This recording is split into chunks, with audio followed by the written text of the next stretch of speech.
صباح الخير عليكم. كيف صبحتوا؟ لاباس بخير؟ نتمنى من الله يتلقاكم فيديو منوع من قناه منوعات ام لوجين وسيدرا وانتم باحسن الاحوال ان شاء الله. اليوم اجي نطلل عليكم بواحد الفيديو خفيف ظريف. وجدت واحد الحسوه الفطور هيدا جات لذيذه بزاف وقلت نشاركها معكم. الحسوه اللي بالاعشاب كتجي غزاله ومنسمه، وهذه هي الوقيته ديالها مع هاد البروده والرواح، ويعني هي فيها منا ماكله منا دواء.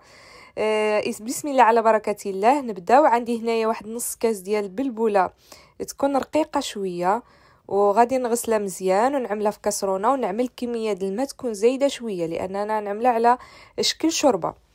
عملت هنا واحد معلقه كبيره ديال زيت البلديه او زيت الزيتون، وغادي نضيف شويه ديال الملحه، وغادي نعملها على عافيه تكون متوسطه ونخليها كطيب. وانا كنحرك دائما، انا كنحرك وكنحيد لها داك في الاول كتعمل واحد بحال هيدا واحد الكشكوشه، واحد الرغوه غادي نحيدها تقريبا، يعني كتحيد واحد النوبه صافي ما كتبقاش عاد تبان صافي. ملي كنحيدوها كنبقاو نحركوها وهي كطيب، ومن بعد غادي ندوز باش نوري لكم الاعشاب اللي غادي نستعمل فيها. بالنسبه لهاد الشوربه هذه او الحسوه كنفضل ان الواحد يفطر بها لان فيها هاد الاعشاب هادو كتكون المعده يعني فارغه فكينتفع منها الجسم.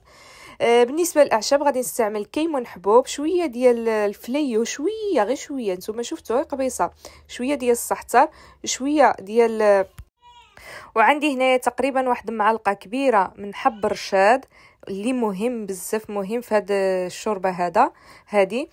وعندي النفع البلدي، تقدروا تستغنوا يعني على النفع وعلى فليو، ولكن السحتر وحب الرشاد وهو الكيمون هما اهم حاجه في هاد الشوربه هادي.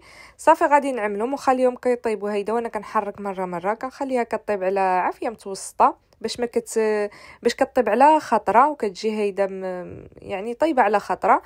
صافي هنايا ملي شفتها بدات هنايا يعني بدات كتعلق، كتبان بانها بدات كطيب. ملي كتشوفوا الشيشه او البلبوله هيدا ديك الماء بداو كيتعلقوا، فكتكون بدات كتطلق داك يعني بدات قلت لكم يعني كتكون بدات كتعطي العلامه ديال الطياب. صافي هنايا لكم الاختيار، من الاحسن يعني الا بغيتو تبقى لكم صحيه 100% فكتخليوها غير هيدا. وانا زدت لها شويه ديال الحليب، الصراحه بغيتها هيدا بالحليب، زدت لها تقريبا هيدا نص كاس ديال الحليب، وصراحه جات خطيره. كنصحكم تجربوها تفطروا بها. هيدا كتجي خفيفه على القلب ومشبعه، كتاكل غير شويه كتحس براسك شبعتي.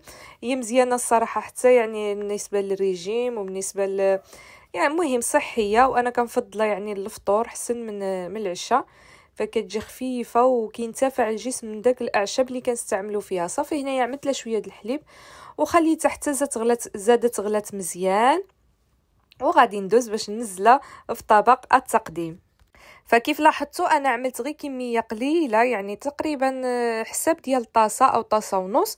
تقدروا تضاعفوا الكميه ولكن كتضاعفوا حتى الاعشاب. فانا شفتوني عملت شويه من الحاجه غير باش ما كيجيش قوي بزاف، وخصوصا السحتر يعني ما تعملوش بزاف.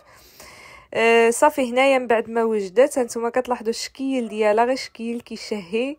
غادي نعملها في طبق التقديم، وغادي نرافقها مع شويه ديال الزيت البلديه وشويه ديال الزرارع. كان هذا هو الفيديو ديال اليوم، كنتمنى من الله يكون عجبكم. فيديو خفيف ظريف قلت نطلل عليكم ونشارك معكم هيدا واحد الحاجه اللي صحيه ومزيونه بزاف. كنتمنى يكون عجبكم، وفي فيديو قادم ان شاء الله نتلاقاو مع شي وصفه جديده ومزيونه. دمتم في رعايه الله.